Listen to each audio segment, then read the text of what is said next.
നാമം പാടിടും യേശു മാത്രം കർത്താവെന്ന്, യേശു മാത്രം കർത്താവെന്ന്. എന്റെ യേശുവേ, എന്റെ കർത്താവേ, യേശു എന്റെ ദൈവമേ, എന്റെ കർത്താവേ, എന്റെ ദൈവമേ, എന്റെ കർത്താവേ, എന്റെ ദൈവമേ, നിന്റെ നാമത്തിൽ രോഗങ്ങൾ സൗഖ്യമാകട്ടെ. എന്റെ കർത്താവേ, എന്റെ ദൈവമേ, നിന്റെ നാമത്തിൽ ബാധകൾ ഒഴിഞ്ഞു പോകട്ടെ. എന്റെ കർത്താവേ, എന്റെ ദൈവമേ, നിന്റെ നാമത്തിൽ കൊറോണ ലോകം കാലഘട്ടങ്ങൾ കടന്നു പോകട്ടെ. എന്റെ കർത്താവേ, എന്റെ ദൈവമേ, ഭാരമുള്ളവരെ ആശ്വസിപ്പിക്കട്ടെ. എന്റെ കർത്താവേ, എന്റെ ദൈവമേ, കുടുംബങ്ങളിലേക്ക് സമാധാനം നിറയട്ടെ. എന്റെ കർത്താവേ, എന്റെ ദൈവമേ, മാറിയ രോഗങ്ങള്, വ്യാധികള്, ജീവിത ദുരിതങ്ങള് യേശു നാമത്തില്, യേശു നാമത്തില് സൗഖ്യമാകട്ടെ.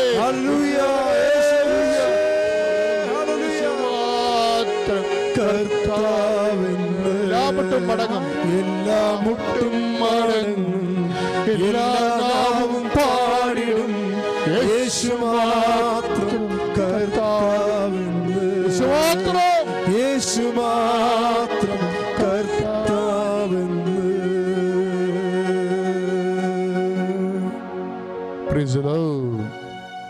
പരിശുദ്ധ അമ്മയോട് ചേർന്ന് കർത്താവ് നമുക്ക് നൽകിക്കൊണ്ടിരിക്കുന്ന അനുഗ്രഹങ്ങൾക്കെല്ലാം കൃതജ്ഞതയോടുകൂടി നമുക്ക് അമ്മയോട് ചേർന്ന് ആരാധനയ്ക്കായി മാധ്യസ്ഥം വഹിക്കാം. ഏറ്റു പ്രാർത്ഥിക്കുക സഹോദരങ്ങളെ. പരിശുദ്ധ അമ്മേ, പരിശുദ്ധ അമ്മേ, കൃപാസനം, കൃപാസനം, പ്രസാദപരമാതാവേ, പ്രസാദപരമാതാവേ, അങ്ങേ സന്നിധി ഞാൻ ചെയ്ത ഉടമ്പടി പാലിക്കുവാൻ എനിക്ക് ശക്തി തരണം. കൃപാസനത്തിലെ മരിയൻ കൃപാഭിഷേക ധ്യാനത്തിൽ പങ്കെടുത്ത് പ്രാർത്ഥിക്കുന്നവരുടെ പ്രാർത്ഥനയോട് ചേർത്ത് എന്റെ ആവശ്യം സാധിച്ചു തരണം. വാഗ്ദാന പേടകമേ,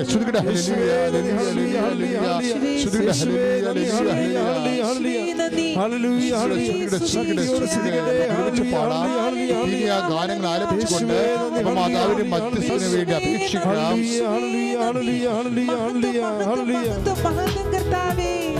നമുക്ക് സന്തോഷത്തോടെ പ്രാർത്ഥിക്കാം. പരിശുദ്ധ അമ്മേ, പരിശുദ്ധ അമ്മേ, കൃപാസനം, കൃപാസനം, പ്രസാദപരമാതാവേ, പ്രസാദപരമാതാവേ, അങ്ങേ സന്നിധി ഞങ്ങൾ ചെയ്ത ഉടമ്പടി പാലിക്കാൻ കുടുംബത്തിന് ശക്തി തരണമേ.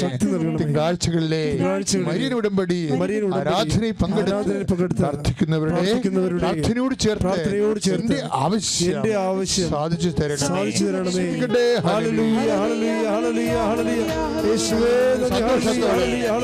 ഗാനങ്ങൾ ആരംഭിച്ചുകൊണ്ട് ചേർന്നുകൊണ്ട് മധ്യസ്ഥം വഹിക്കട്ടെ. ഒരുമിച്ച് പ്രാർത്ഥിക്കുക. അമ്മേ പരിശുദ്ധമ്മേ, അമ്മേ പരിശുദ്ധമ്മേ, കൃപാസനം, പ്രസാദപരമാതാവേ, അങ്ങേ സന്നിധി പ്രിയപ്പെട്ടവർക്കായി ഞാൻ ഉടമ്പടി പാലിക്കാൻ എനിക്ക് ശക്തി തരണമേ. കൃപാസനത്തിലെ ചൊവ്വാഴ്ചകളിലെ മരിയൻ ഉടമ്പടി ധ്യാനത്തിൽ പങ്കെടുത്ത് പ്രാർത്ഥിക്കുന്നവരുടെ പ്രാർത്ഥനയോട് ചേർത്ത് ആവശ്യം സാധിച്ചു തരണം.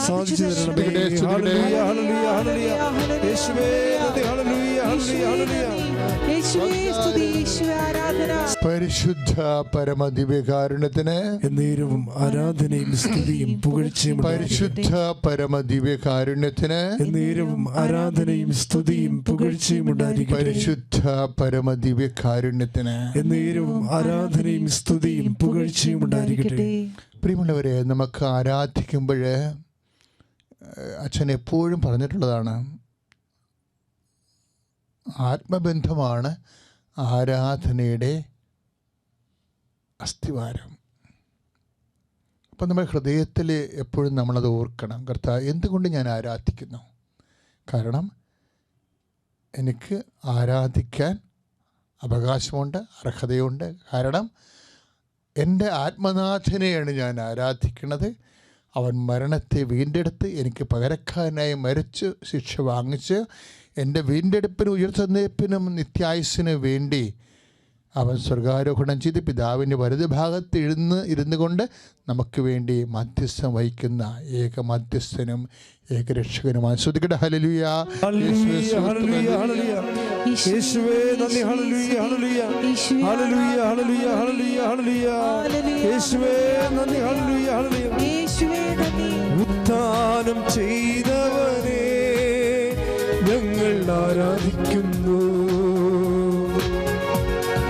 മരണത്തെ ജയിച്ചവനെ ഞങ്ങൾ ആരാധിക്കുന്നു. ഉത്ഥാനം ചെയ്തവനെ ഞങ്ങൾ ആരാധിക്കുന്നു. മരണത്തെ ജയിച്ചവനെ ഞങ്ങൾ ആരാധിക്കുന്നു. പരിശുദ്ധ പരമദിവ്യകാരുണ്യത്തിന് നേരവും ആരാധനയും സ്തുതിയും പുകഴ്ചയും ഉണ്ടായിരിക്കട്ടെ. പ്രിയമുള്ളവരെ, എനിക്ക് ആരാധിക്കുന്ന സമൂഹത്തെക്കുറിച്ച് കുറച്ച് പേടികളുള്ള ആളാണ് ഞാൻ. ആരാധന സമൂഹത്തിന് വരുന്ന അബദ്ധങ്ങളുണ്ട്, അതുകൊണ്ടാണ് പേടി വരുന്നത്. ആരാധനാ സമൂഹം അതിൻ്റെ അബദ്ധങ്ങൾ തിരുത്തിയാൽ കർത്താവുമായിട്ട് ജീവിക്കാൻ നമുക്ക് എളുപ്പമാണ്. എന്താ കാരണം എന്നറിയാവോ? കർത്താവിനെ നമ്മൾ കർത്താവുമായിട്ടുള്ള ഒരു ബന്ധത്തിലെ അതിൻ്റെ പൂർണ്ണമായ നിയന്ത്രണം, ആ ബന്ധത്തിൻ്റെ മെയിൻ്റനൻസ്, അതിൻ്റെ നിലനിൽപ്പ്, അതെല്ലാം ആ ബന്ധത്തിൻ്റെ എല്ലാം. ഇപ്പോൾ ഒരു പാലമാണെങ്കിൽ ഒരറ്റം നമ്മൾ റോഡിൽ ആ ജലാശയത്തിൻ്റെ ഇപ്പുറത്തും ഒരു അറ്റം അപ്പുറത്തുമായിരിക്കും. പക്ഷേ ആരാധനയിൽ വരുമ്പോൾ എപ്പോഴും നമ്മൾ ശ്രദ്ധിക്കേണ്ടത്, കർത്താവുമായിട്ടുള്ള ബന്ധങ്ങൾ വരുമ്പോൾ എപ്പോഴും പാലം പോലെയല്ല അത്. അതിൻ്റെ എല്ലാം അന്തിമ തീരുമാനം എല്ലാം കർത്താവിൻ്റെതാണത് മുഴുവനും. ചില സമയത്ത് ഇപ്പോൾ ഞാൻ എന്താ ഇങ്ങനെ പറയണമെന്ന് അറിയാമോ?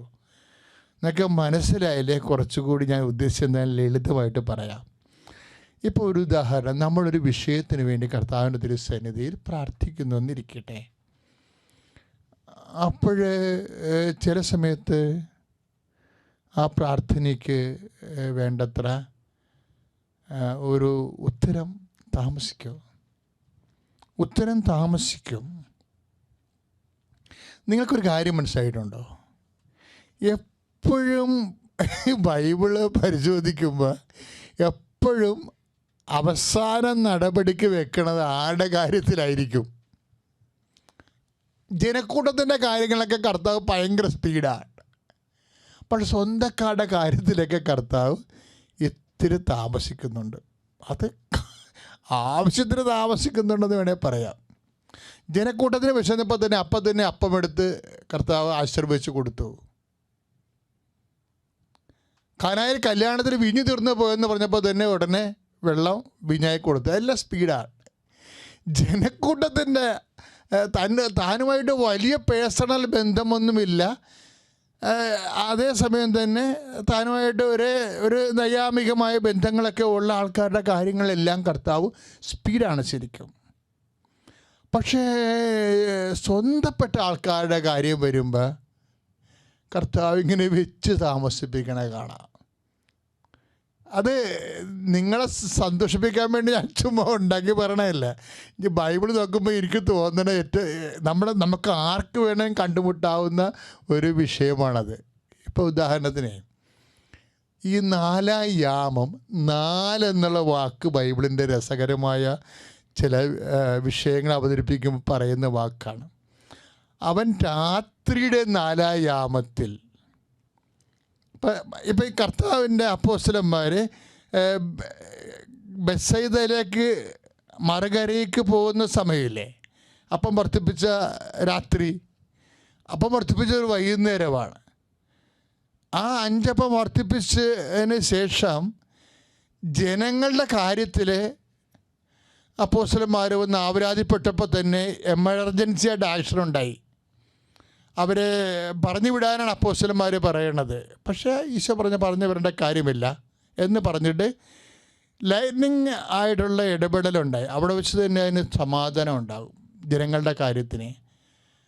പക്ഷേ സ്വന്തപ്പെട്ടവരുടെ കാര്യം വന്നപ്പോൾ, തന്നോട് ആത്മബന്ധം പുലർത്തിക്കൊണ്ട് നിൽക്കുന്ന ആൾക്കാരുടെ കാര്യം വന്നപ്പോൾ സഹായിക്കാൻ ചെന്നപ്പോൾ 4 യാമമായിപ്പോയി. എന്താ വെച്ചാൽ ഇവർ ബെത്സയിദയിലേക്ക് പോകുകയല്ലേ. ദാറ്റ് മീൻസ് ബെത്സയിദ നമുക്കറിയാം തെക്ക് വടക്കാണ് ഈ ഗലീലയിലെ കടൽ കിടക്കണതേ. അതിൻ്റെ കിഴക്ക് വശത്താണ്, തെക്ക് കിഴക്ക് വശത്താണ് ബെത്സയിദ എന്ന് പറയുന്ന പട്ടണം. അപ്പോൾ ഇവർ കഫർനാമിൽ നിന്ന് പടിഞ്ഞാറുനിന്ന് വന്നാലും അവിടെ ഇത്തിരി വീതി കുറവുള്ള സ്ഥലമാണ് ബെത്സയിദക്ക് ഓപ്പോസിറ്റുള്ള കടലേ. അവർ 6 കിലോമീറ്ററൊക്കെ ഉള്ളു. സാധാരണ 8 കിലോമീറ്റർ വരെ വരണതാണിത്. അപ്പോൾ ഈ 6 കിലോമീറ്റർ ഇവർ കിഴക്കോട്ട് ബെത്സയിദയിലേക്ക് പോവുകയാണ്. അത് വേണമെങ്കിൽ ഒരു 3 മണിക്കൂർ കൊണ്ടൊക്കെ പോകാൻ പറ്റും. കാര്യം 6 കിലോമീറ്റർ അല്ലേ ഉള്ളൂ ശരിക്കും. പക്ഷേ ഇവർ 3 മണിക്കൂറല്ല എടുക്കണത്, 7, 5, 12, 3. അപ്പോൾ 5, 3, 8 മണിക്കൂറോളം എടുക്കുന്നുണ്ട് ഇവർ മൊത്തം. കാര്യം രാത്രി 4 യാമോ എന്ന് പറയുമ്പോൾ ഈശോ അപ്പോഴാണ് ഇവിടെ അടുത്തേക്ക് കടലിൽ മീതെ ചെല്ലണത്. ആ സമയം എന്ന് പറയുമ്പോൾ ഒരു 8 മണിക്കൂർ കഴിഞ്ഞാണ് ഈശോ ഇവിടെ അടുത്ത് എത്തണത്. വേണമെങ്കിൽ കർത്താവിന് നേരത്തെ എത്താമായിരുന്നു. അതാണ് അവിടുത്തെ പ്രശ്നം. ചില വിഷയങ്ങൾ 4 യാമം വരെ കർത്താവ് കാത്തു നിൽക്കുന്നു. സ്വന്തം അരുമ സന്താനങ്ങളുടെ കാര്യം വരുമ്പോൾ ഈ വെച്ച് താമസിപ്പിക്കൽ കുറച്ച് കൂടുതലാണ് കർത്താവിന്. ഇത് കർത്താവുമായിട്ട് ഇടപെടുമ്പോഴേ ഇത് രീതികളെല്ലാം പഠിച്ചിരിക്കുന്നത് നല്ലതായിരിക്കും. ഇപ്പോൾ ഒരു പ്രാവശ്യമാണ് അങ്ങനെ സംഭവിച്ചെങ്കിൽ ഞാനത് നിങ്ങളോട് പറയത്തില്ല. ഇത് അങ്ങനെയല്ല, ഇടയ്ക്കിടയ്ക്ക് ഇങ്ങനെ റിപ്പീറ്റ് ചെയ്ത് 4 റിപ്പീറ്റ് ചെയ്യുന്നുണ്ട്. കാരണം രാത്രിയുടെ 4 യാമം 6:38 മർക്കോസിൻ്റെ സുവിശേഷത്തിൽ നമ്മൾ വായിക്കുന്നതാണ്. രാത്രിയുടെ 4 യാമത്തിൽ അവൻ അവരുടെ അടുക്കലേക്ക് വന്നു. അപ്പോൾ 4-ാമത്തെ യാമം വരെ എന്തിനാണ് ഇങ്ങനെ വെയിറ്റ് ചെയ്തതെന്ന് നമുക്ക് സംശയം തോന്നും. ഒന്ന് ശ്രദ്ധിക്കട്ടെ. ഹല്ലേലൂയ, യേശുവേ സ്തോത്രം, ഹല്ലേലൂയ, യേശുവേ നന്ദി, ഹല്ലേലൂയ, ഹല്ലേലൂയ, ഹല്ലേലൂയ, ഹല്ലേലൂയ, ഹല്ലേലൂയ, ഹല്ലേലൂയ, ഹല്ലേലൂയ, യേശുവേ നന്ദി, ഹല്ലേലൂയ, ഹല്ലേലൂയ. അമ്മ മാതാവിനും ദേവകുമാരനും കോടാനുകോടി നന്ദി അർപ്പിക്കുന്നു. ഈ അൾത്താരയിൽ എത്തുവാനായിട്ട് എനിക്ക് സാധിച്ചതിന് അമ്മയ്ക്ക് ഒരുപാട് നന്ദി. ഇതെൻ്റെ ആദ്യത്തെ ഉടമ്പടിയാണ്. ഞാൻ കഴിഞ്ഞ വർഷം സെപ്റ്റംബർ 16-ാം തീയതിയാണ് ഉടമ്പടി എടുക്കുന്നത്. ഇതിപ്പോൾ 1 വർഷം തികയുന്നു. എനിക്ക് ലഭിച്ച അനുഗ്രഹം എന്ന് പറഞ്ഞാൽ, ഞങ്ങൾക്ക് സാമ്പത്തികമായിട്ട് ഒരുപാട് ബുദ്ധിമുട്ടുണ്ടായിരുന്നു. ഇതെൻ്റെ ഹസ്ബൻഡാണ്. ഞങ്ങൾക്കൊരു കുഞ്ഞുണ്ട്. പ്രത്യേകമായിട്ട് ഞങ്ങൾക്ക് നല്ലൊരു ജോലി ഇല്ലാത്തതിൻ്റെ ബുദ്ധിമുട്ട്, സാമ്പത്തികമായിട്ടുള്ള വളരെയേറെ ബുദ്ധിമുട്ട് അനുഭവപ്പെട്ടിരുന്നു. അതുകൊണ്ട് തന്നെ ഉടമ്പടി എടുക്കാൻ തീരുമാനിച്ചത് ഞങ്ങൾക്ക് പ്രത്യേകമായിട്ട് നല്ലൊരു ജോലി, അത് വിദേശത്തേക്ക് തന്നെ ഹസ്ബൻഡിന് റെഡിയാകാൻ വേണ്ടിയിട്ടായിരുന്നു. ഞാനായിരുന്നു ഉടമ്പടി എടുത്തത്. എന്നാലും ഞങ്ങൾ രണ്ടുപേരും ഒരുമിച്ച് തന്നെ ഉടമ്പടി കാര്യങ്ങളെല്ലാം ചെയ്യുകയും പ്രാർത്ഥിക്കുകയും എല്ലാം ഒരുമിച്ച് തന്നെ ആയിരുന്നു. ഉടമ്പടി എടുത്ത് 1 ആഴ്ചയ്ക്ക് ശേഷം തന്നെ ഹസ്ബൻഡിന് ദുബായിലേക്ക് ഒരു വേക്കൻസി വരികയുണ്ടായി. അത് ഞങ്ങളുടെ കുടുംബത്തിലുള്ള ഒരു ബന്ധുവായിട്ട് തന്നെ ആയിരുന്നു. ഇങ്ങോട്ട് വന്നിട്ടായിരുന്നു ആ ഒരു ചാൻസ് വന്നിരുന്നത്. പക്ഷേ എന്താണെന്നറിയില്ല, അതിന് വേണ്ടിയിട്ട് ഞങ്ങൾ ശ്രമിച്ചെങ്കിലും ഒന്നും ആയില്ല. അതിൽ തടസ്സം വന്ന് പോവുകയുണ്ടായി. പക്ഷേ പൂർണ്ണമായിട്ട് ഞങ്ങൾ വിശ്വസിച്ചു അത് ഞങ്ങൾക്ക് വിധിച്ചിട്ടില്ലായിരുന്നു. എന്നിരുന്നാലും ഞങ്ങൾ പൂർണ്ണ ശക്തിയോടെ തന്നെ ഞങ്ങൾ പ്രാർത്ഥിക്കാൻ തുടങ്ങി. ഞങ്ങൾ ഒരുമിച്ചാണ് ഉടമ്പടി പ്രാർത്ഥനകൾ ചൊല്ലുന്നതും എല്ലാം. ഞാനാണ് ഉടമ്പടി എടുത്തിരുന്നത് എങ്കിലും ഹസ്ബൻഡിനായിരുന്നു ആ ഉടമ്പടിയുടെ എഫക്റ്റ് എല്ലാം കിട്ടിയിരുന്നത്. കാരണം ഹസ്ബൻഡും അമ്മ മാതാവുമായിട്ട് നല്ലൊരു കണക്ഷനായിരുന്നു. ഹസ്ബൻഡിന് തന്നെ മാറ്റമുണ്ടായി. എല്ലാ ദിവസവും തന്നെ ഹസ്ബൻഡ് കുർബാനയിൽ പങ്കെടുക്കാനും എനിക്ക് ഹസ്ബൻഡ് പറഞ്ഞു തന്നാണ് ഓരോ ഉടമ്പടിയുടെ കാര്യങ്ങളും പ്രാർത്ഥനകളും എല്ലാം എന്നെക്കൊണ്ട് ചെയ്യിപ്പിച്ചുകൊണ്ടിരുന്നത്. അങ്ങനെ ഇരിക്കെ ഞങ്ങൾ അങ്ങനെ ഉടമ്പടിയെ തന്നെ പൂർണ്ണമായിട്ട് വിശ്വസിച്ചു. മാതാവ് എന്തോ വലുത് വെച്ചിട്ടുണ്ടെന്നുള്ള ഒരു പൂർണ്ണ വിശ്വാസത്തോടെ തന്നെ ഞങ്ങൾ പോയി, പ്രാർത്ഥനയിലും പോയി. അങ്ങനെ പോയിക്കൊണ്ടിരിക്കുമ്പോഴാണ് ഞങ്ങളുടെ ബന്ധുവായിട്ടുള്ള ഹസ്ബൻഡിൻ്റെ ബന്ധുവായിട്ടുള്ള ആൻറ്റി ഞങ്ങളെ ഇങ്ങോട്ട് വിളിച്ചിട്ടാണ് യൂറോപ്യൻ രാജ്യത്തേക്ക്, അതായത് ഇറ്റലിയിലേക്കാണ് ഒരു വേക്കൻസി വന്നത്, ഒരുങ്ങിക്കോളാൻ പറഞ്ഞു ഹസ്ബൻഡിന് വേണ്ടിയിട്ട്. ഞങ്ങൾ വളരെയേറെ സന്തോഷിച്ചു. ഒരിക്കലും ഞങ്ങൾക്ക് ആഗ്രഹിക്കാൻ ഒട്ടും പറ്റാത്തൊരു കാര്യമാണത്. യൂറോപ്യൻ കൺട്രിയിലേക്ക് എന്ന് പറഞ്ഞാൽ ഒരുപാട് പണം ആവശ്യമാണ്, ഒരുപാട് സാമ്പത്തിക ബുദ്ധിമുട്ടും മറ്റു ബുദ്ധിമുട്ടെല്ലാം അനുഭവിച്ചുകൊണ്ടിരിക്കുന്ന ഞങ്ങളാണ്. എങ്ങനെ ഇത് സാധിക്കുമെന്ന് ഞങ്ങളിങ്ങനെ ആലോചിച്ചിരുന്നു. എന്നിരുന്നാലും മാതാവിന് അസാധ്യമായിട്ടുള്ളതൊന്നുമില്ല. ഞങ്ങൾക്ക് വന്നുകൊണ്ടിരിക്കുന്നതെല്ലാം അത് ദൈവത്തിൻ്റെ ഹിതം പോലെ തന്നെയാണെന്ന് ഞങ്ങൾ വിശ്വസിച്ചു. അങ്ങനെ ഇരിക്കെ ഹസ്ബൻഡിന് പോകുവാനായിട്ടുള്ള പേപ്പർ വർക്കിൻ്റെ കാര്യങ്ങളൊക്കെ റെഡിയായി. അപ്പോൾ തുടങ്ങി കഴിഞ്ഞ വർഷം ഒക്ടോബർ മാതാവിൻ്റെ മാസത്തിലാണ് ഇത് സംഭവിക്കുന്നത്. അന്ന് തൊട്ട് ഇന്ന് വരെ ഇതിന് വേണ്ടിയിട്ടുള്ള പേപ്പർ വർക്കിൻ്റെ ഓട്ടത്തിലായിരുന്നു ഞങ്ങൾ. ഒരുപാട് സാമ്പത്തിക ബുദ്ധിമുട്ടുണ്ടായിരുന്നു. പക്ഷേ ഹസ്ബൻഡിന് വേണ്ടിയിട്ട് വെച്ചിരുന്ന ആ ഒരു ചാൻസിൽ എനിക്ക് കൂടിയിട്ടായിരുന്നു മാതാവ് തന്നിരുന്നത്. ഞങ്ങൾക്ക് രണ്ടുപേർക്ക് ഒരുമിച്ച് പോകാനായിട്ടുള്ള ചാൻസായിരുന്നു മാതാവ് തന്നത്. മാതാവിന് ഒരുപാട് നന്ദി. ഞങ്ങൾക്ക് രണ്ടുപേർക്ക് പോകാനായിട്ടുള്ള ചാൻസ് തന്നപ്പോൾ ഞങ്ങൾ ഒരുപാട് സന്തോഷിക്കുകയും അത് ദൈവമാതാവിൻ്റെ അനുഗ്രഹമാണെന്ന് തന്നെ ഞങ്ങൾ വിശ്വസിച്ചു. പക്ഷെ അതിനായിട്ടുള്ള സാമ്പത്തിക തടസ്സമായിരുന്നു. ബാക്കി പേപ്പർ വർക്കുകളിലോ ബാക്കി ഒന്നിനും ഒരു കുറവുണ്ടാകുകയില്ല.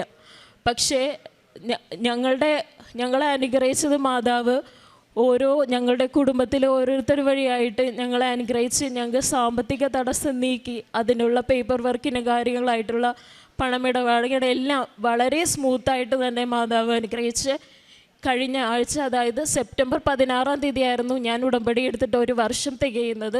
15-ാം തീയതി എനിക്ക് എല്ലാ പേപ്പർ വർക്കുകളും രണ്ടുപേരുടെ ഒരുമിച്ച് പൂർത്തീകരിക്കാനും പണമിടപാടുകളെല്ലാം പൂർത്തീകരിച്ച് വിസയും ടിക്കറ്റും ഞങ്ങൾക്ക് ലഭിച്ചു.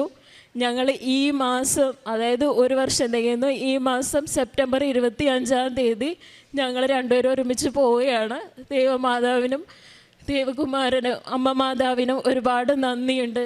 ഞങ്ങൾ ഒരുമിച്ച് പ്രാർത്ഥിക്കുന്ന സമയത്ത് തന്നെയാണ് 2 തവണയായിട്ട് മെഴുകുതിരിയിൽ ഞങ്ങൾക്ക് മാതാവ് പ്രത്യക്ഷപ്പെട്ടിട്ടുണ്ട്. ആ ഒരു അനുഭവം വളരെയേറെ ഞങ്ങൾക്ക് അനുഭവപ്പെട്ടിരുന്നു. അതായത് ആദ്യം ഞങ്ങൾക്ക് മെഴുകുതിരിയിൽ മാതാവിൻ്റെ ഒരു സാദൃശ്യം ഞങ്ങൾക്ക് അനുഭവപ്പെട്ടു. രണ്ടാമത് അനുഭവപ്പെട്ടപ്പോഴും ഇതുപോലെ തന്നെ മെഴുകുതിരിയിൽ ഞങ്ങൾ രണ്ടുപേരും ഒരുമിച്ച് പ്രാർത്ഥിക്കുന്ന ആ ഒരു സമയത്തായിരുന്നു. അപ്പോൾ ആ ഒരു നമ്മൾ കാണുന്ന പോലെ ആയിരുന്നില്ല, ഞങ്ങൾക്ക് മൊത്തം ഒരു വൈബ്രേഷനും ഞങ്ങൾക്ക് മാതാവിൻ്റെ ഒരു സാന്നിധ്യമായിരുന്നു ഞങ്ങൾക്ക് ഉണ്ടായിരുന്നത്. അപ്പോൾ തന്നെ ഞങ്ങൾക്ക് മനസ്സിലായി മാതാവ് നല്ല രീതിയിൽ തന്നെ ഞങ്ങൾക്ക് വേണ്ടി ഇടപെടുന്നുണ്ട്, ഞങ്ങളുടെ ഒപ്പം ഉണ്ടെന്ന്. ഞങ്ങൾ പോകുന്നിടത്തെല്ലാം, പേപ്പർ വർക്കിന് പോകുന്നിടത്തെല്ലാം ഉപ്പും തൈലവും ഒക്കെ എല്ലാം ഞങ്ങൾ ഉടമ്പടി വസ്തുക്കൾ ഉപയോഗിച്ച് തന്നെയാണ് ഞങ്ങൾ പോയിരുന്നത്. യാതൊരുവിധ തടസ്സവും അതുകൊണ്ട് തന്നെ ഞങ്ങൾക്ക് ഉണ്ടായിരുന്നില്ല എന്നുള്ള വിശ്വാസവും ഉണ്ടായിരുന്നു. അതുപോലെ തന്നെ എല്ലാം സ്മൂത്തായിട്ട് തന്നെ നടന്നു. ഇപ്പോൾ ഞാൻ ഈ ആൾത്താരെ നിൽക്കുന്നത് ദൈവമാതാവിൻ്റെ അനുഗ്രഹം കൊണ്ട് മാത്രമാണ്, ഞങ്ങളുടെ കഴിവ് കൊണ്ടൊന്നുമല്ല. അമ്മ മാതാവിൻ്റെ ഇടപെടൽ, എല്ലാ കാര്യത്തിനും തന്നെ അമ്മ മാതാവ് ഞങ്ങൾക്ക് വേണ്ടി ഇടപെട്ടു. ആ ഒരു അനുഗ്രഹത്തിന് ഞാൻ നന്ദി പറയുന്നു. കാരുണ്യപ്രവൃത്തിയായിട്ട് എൻ്റെ വീടിനടുത്ത് തന്നെ ഒരു വൃദ്ധമന്ദിരമുണ്ട്. ഞങ്ങൾ ഒരുമിച്ച് തന്നെ കുടുംബത്തിൽ ഒരുമിച്ച് തന്നെ ഞങ്ങൾ പോയി അവിടെ സന്ദർശിക്കുകയും പറ്റുന്ന രീതിയിലൊക്കെ ഞങ്ങൾ ഒരുമിച്ച് വീട്ടിൽ തന്നെ പാകം ചെയ്തുള്ള ഭക്ഷണം ഞങ്ങൾ ഉണ്ടാക്കി കൊടുക്കുകയും അവിടെ പോയി ഇരിക്കുകയും ഞങ്ങൾ അവിടെ ആയിട്ട് ചിലവഴിക്കുകയും ചെയ്യുന്നുണ്ടായിരുന്നു. പിന്നെ തീരെ കുഞ്ഞുങ്ങളായിട്ടുള്ള ഒരു ആലയമുണ്ട്. അവിടെ പോയി അനാഥരായിട്ടുള്ള കുഞ്ഞുങ്ങളെ അവിടെ സന്ദർശിക്കുകയും അവരോടൊപ്പം ഇരിക്കുകയും ഒക്കെ ചെയ്ത് അങ്ങനെ ഒരു മനസ്സിന് സന്തോഷം നൽകിയ കാരുണ്യപ്രവൃത്തികളൊക്കെ ചെയ്യാൻ പറ്റി. പത്രം മതക്കാർക്കും മറ്റും എല്ലാ മാസവും തന്നെ പത്രം വാങ്ങി ഞാൻ കൊടുക്കുകയുണ്ടായി. എൻ്റെ അനുഭവങ്ങൾ എൻ്റെ മാതാവിനുമായിട്ട് എനിക്ക് ഉടമ്പടി ചെയ്തപ്പോഴുണ്ടായ, ഉടമ്പടി വസ്തുക്കൾ ഉപയോഗിച്ചപ്പോഴുണ്ടായ എല്ലാ അനുഭവങ്ങളും ഞാൻ പത്രം കൊടുക്കുമ്പോഴും ഞാൻ കൊടുത്തിരുന്നപ്പോഴും എൻ്റെ ബന്ധുക്കളോടും മറ്റും എനിക്ക് പറയുവാനും ഷെയർ ചെയ്യുവാനായിട്ടുള്ള ഇതുണ്ടായി. അവരിലും അത് നല്ല രീതിയിൽ തന്നെ അനുഭവപ്പെട്ടിട്ടുണ്ട്. അതും എനിക്ക് സന്തോഷവും അനുഗ്രഹവും അത്ഭുതകരവും തന്നെയാണ്. അമ്മ മാതാവിനും ദേവകുമാരനും നന്ദി പറയുന്നു. ഈശോയ്ക്കും പരിശുദ്ധ അമ്മയ്ക്കും നന്ദി. എൻ്റെ പേര് മെർലിൻ. ഞാൻ ഇടുക്കി ജില്ലയിലെ കരിങ്കുന്നം ലിറ്റിൽ ഫ്ലവർ ചർച്ച് ഇടവകാംഗമാണ്. ഞാൻ ആദ്യമായി ഉടമ്പടി എടുക്കുന്നത് 2025 ജൂൺ 19 എൻ്റെ മൂത്ത കുഞ്ഞിന് 2 മാസം മുതൽ 1 വയസ്സ് വരെ ജേർഡ് എന്ന് പറയുന്ന അസുഖമായിരുന്നു. അതായത് എന്ത് ഭക്ഷണം കഴിച്ചു കഴിഞ്ഞാലും അവൻ ഛർദ്ദിക്കും. പ്രായത്തിനൊത്ത് അവൻ്റെ തൂക്കം കൂടുന്നില്ലായിരുന്നു. അങ്ങനെ 1 വർഷത്തോളം അവൻ മരുന്നിലായിരുന്നു. അതുപോലെ തന്നെ എൻ്റെ രണ്ടാമത്തെ കുഞ്ഞിനും 2 മാസം പ്രായമുള്ളപ്പോൾ സമാനമായിട്ടുള്ള രോഗലക്ഷണങ്ങൾ കാണിച്ചു തുടങ്ങി. എപ്പോൾ പാല് കുടിച്ചു കഴിഞ്ഞാലും തൈര് പോലെ ഛർദ്ദിക്കും. ഞാൻ ഏകദേശം 1 വർഷത്തോളമായി ദിവസവും രാവിലെ കൃപാസനത്തിൻ്റെ സാക്ഷ്യം കേൾക്കുമെങ്കിലും കൃപാസനത്തിൻ്റെ ഉടമ്പടി നിബന്ധനകൾ പാലിക്കാൻ കഴിയുമോ എന്നുള്ള ആശങ്ക മൂലം ഉടമ്പടി എടുക്കാതിരിക്കുകയായിരുന്നു. കുഞ്ഞിൻ്റെ അസുഖവും ബുദ്ധിമുട്ടും കരച്ചിലും സഹിക്കാൻ വയ്യാത്ത അവസ്ഥയിലാണ് ഞാൻ ഓൺലൈനായിട്ട് ഉടമ്പടി എടുക്കുന്നത്. ഉടമ്പടി എടുത്ത് ഒരാഴ്ചത്തോളമായിട്ട് കുഞ്ഞിന് ഇതേ അവസ്ഥ തുടർന്നുകൊണ്ടിരിക്കുകയായിരുന്നു, ഒരു മാറ്റവും ഇല്ലാതെ. ഉടമ്പടി എടുത്ത് പ്രാർത്ഥിക്കുകയും അച്ഛൻ്റെ ധ്യാനം കേട്ട് ഞാൻ കുഞ്ഞിന് പാല് കൊടുക്കുകയും ചെയ്യുമായിരുന്നു പ്രാർത്ഥിച്ചുകൊണ്ട്. അങ്ങനെ 3 ദിവസത്തിന് ശേഷം കുഞ്ഞിന് കുറച്ചായിട്ട് മൂന്നാമത്തെ ദിവസം പൂർണ്ണമായിട്ടും ഛർദി മാറി. അത് കഴിഞ്ഞിപ്പം കുഞ്ഞിന് 7 മാസമായി. ഇതുവരെ കുഞ്ഞിനെ ഛർദ്ദിച്ചിട്ടേ ഇല്ല. പ്രായത്തിനൊത്ത തൂക്കവുമുണ്ട്. അതുപോലെ എൻ്റെ അമ്മയ്ക്ക് നടുവേദന വന്നു. ഇതാണ് എൻ്റെ അമ്മ. അമ്മയ്ക്ക് നടുവേദനയുണ്ടായിരുന്നു. അപ്പോൾ അമ്മയുടെ ആങ്ങളയ്ക്കും കുടുംബത്തിൽ പലർക്കും ക്യാൻസർ ഉണ്ടായിരുന്നത് കൊണ്ട് അപ്പം ഞങ്ങൾ ജില്ലാശുപത്രിയിൽ പാപ്സ്മിയർ ടെസ്റ്റിന് കൊടുത്തു. അപ്പോൾ അവിടെ അവർ പറഞ്ഞത് റിസൾട്ട് പോസിറ്റീവ് ആണെങ്കിലേ നിങ്ങളെ വിളിക്കത്തുള്ളൂ, ഇല്ലെങ്കിൽ വിളിക്കുകയൊന്നുമില്ല എന്ന് പറഞ്ഞു. അങ്ങനെ എൻ്റെ കുഞ്ഞിൻ്റെ മാമോദിസയുടെ ദിവസം ജില്ലാശുപത്രിയിൽ നിന്ന് കോള് വന്നു, നിങ്ങൾ അടുത്ത ദിവസം ആശുപത്രി വരണം എന്ന് പറഞ്ഞു. അപ്പം ഞങ്ങൾ ഏകദേശം ഉറപ്പിച്ചു ഇത് ക്യാൻസർ ആയിരിക്കും. അപ്പം ഞങ്ങൾ ഏത് ആശുപത്രി കൊണ്ട് ചികിത്സിക്കണം എന്ന് വരെ പ്ലാൻ ചെയ്തു. അന്ന് ഞാൻ രാത്രി മാതാവിനോട് പ്രാർത്ഥിച്ച് പറഞ്ഞു, മാതാവേ, എൻ്റെ അമ്മയുടെ ഈ റിസൾട്ട് നെഗറ്റീവ് ആകുവാണെങ്കിൽ ഞാൻ കൃപാസനത്തിൽ വന്ന് സാക്ഷ്യം പറഞ്ഞോളാമേ എന്ന് പ്രാർത്ഥിച്ചു. പിറ്റേ ദിവസം മമ്മിയും പപ്പയും കൂടെ ആശുപത്രിയിൽ പോയി മമ്മിയുടെ ടെസ്റ്റ് റിസൾട്ട് നോക്കി കഴിഞ്ഞപ്പോൾ നെഗറ്റീവ്. അപ്പം അവർക്കൊരു മിസ്റ്റേക്ക് പറ്റി വിളിച്ചതാണെന്ന് അവർ പറഞ്ഞു. അതിനുശേഷം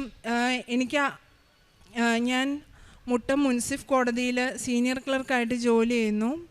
ഞാൻ 6 മാസം പ്രസവാവധി എടുത്തു. അതിന് ശേഷം 2 മാസം കൂടെ അവധി നീട്ടിക്കിട്ടാൻ ജീവനക്കാർ കുറവുണ്ട്, സാധ്യതയില്ല. അപ്പോൾ എനിക്ക് അവധി ചോദിക്കാൻ തന്നെ ഭയമായിരുന്നു. അപ്പം ഞാൻ ഉടമ്പടി ഉപ്പിട്ടാണ് എൻ്റെ ലീവ് ആപ്ലിക്കേഷൻ കൊടുത്തത്. അപ്പം ഈ കാര്യം എൻ്റെ മേലധികാരിയോട് ചോദിക്കാൻ എനിക്ക് ഭയമായതുകൊണ്ട് ഞാൻ ചോദിക്കാതെ വെറുതെ മാഡത്തിൻ്റെ റൂമിൽ പോയി നിന്നു, ഉറപ്പായിട്ടും റിജക്റ്റ് ആകുമെന്ന് വിചാരിച്ചുകൊണ്ട്. അപ്പോൾ എനിക്ക് അങ്ങോട്ട് ചോദിക്കാൻ ഭയമായിരുന്ന കാര്യം മാഡം എന്നോട് ഇങ്ങോട്ട് ചോദിക്കുവാണ്, മെർലിന് 2 മാസം കൂടെ ലീവ് വേണമല്ലേ? എന്നാൽ 2 മാസം കൂടെ ലീവ് എടുത്തിട്ട് വന്നാൽ മതിയെന്ന് എന്നോട് ഇങ്ങോട്ട് പറഞ്ഞു. അപ്പോൾ എനിക്ക് ചോദിക്കാൻ ഭയമായിരുന്ന കാര്യം എന്നോട് ഇങ്ങോട്ട് വിളിച്ച് തന്നു കഴിഞ്ഞപ്പം എനിക്കത് ഭയങ്കര ഒരു അനുഗ്രഹമായി തോന്നി. അതുപോലെ ഉടമ്പടി നിബന്ധനകൾ പാലിക്കുന്നുണ്ടായിരുന്നു. പ്രേക്ഷിത കാരുണ്യ പ്രവൃത്തിയായിട്ട് സ്നേഹക്കൂട് എന്ന് പറയുന്ന വൃദ്ധസദനത്തിൽ അന്നദാനം നടത്തി സാമ്പത്തിക സഹായം ആവശ്യപ്പെടുന്നവർക്കെല്ലാം കഴിവിനൊത്ത വിധം സഹായം ചെയ്യുമായിരുന്നു. എൻ്റെ കുഞ്ഞിൻ്റെ രോഗസൗഖ്യം സാക്ഷ്യം പറഞ്ഞാണ് ഞാൻ ഓരോ പത്രവും വിതരണം ചെയ്തിരുന്നത്. എന്നാലാവുന്നവരോടെല്ലാം ഞാൻ ഈ കുഞ്ഞിൻ്റെ രോഗസൗഖ്യം പറഞ്ഞ് സാക്ഷ്യം മാതാവിനോട് സാക്ഷ്യം പറയാറുണ്ട്. മാതാവിനും ഈശോയ്ക്കും ത്രിത്വേക ദൈവത്തിനും എൻ്റെ ഹൃദയം നിറഞ്ഞ നന്ദി. ജീവിതത്തിൽ ഒരുപാട് അച്ചടക്കവും സന്തോഷവും സമാധാനവും നന്ദിന് ഒരുപാട് നന്ദി.